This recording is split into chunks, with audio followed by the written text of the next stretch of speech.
Abahlali baseyindaweni ezahlukahlukene zaseSoweto bavuka umbhejazane namhlanje ekuseni befuna ukuthi banikezwe amaflethi aseVloohof. Lokhu kuze emva kokuthi umnyango wezokuhlaliswa kwabantu edolobheni laseGoli unikeze abantu abangu-156 lezindlu abakhishwe kuleli bhilidi eMont Building eyadunwa enkabeni yedolobha ngoLwesithathu.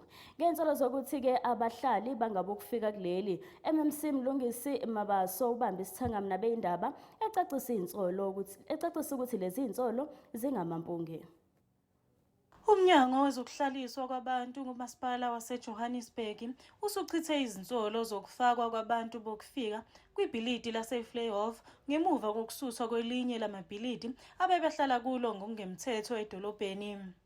Osekomidini likameya kwezokuhlaliswa komphakathi uMlungisi Mabaso uthi-ke izindlu zaseVloohof izindlu ezikhokhelwayo ngenyanga akusizo ezikahulumeni zokuhlala mahhala. To clarify some of the misinformation that have been making around circulating on social media about the city having to allocate undocumented foreign nationals in Vloohof.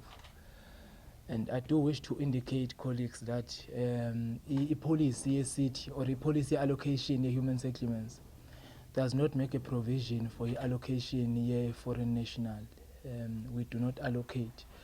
That's the first part. Secondly, when we did our operation, we were working with Home Affairs.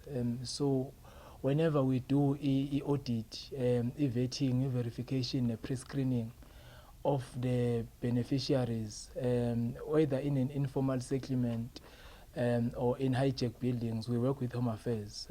uMabaso uqhube ngokuchitha izinsolo zokuthi kufakwa bokufika kulezi zindlu wabe senxusa umphakathi ukuba uhloniphane uphinde uphilisane njengabantu base-Afrika.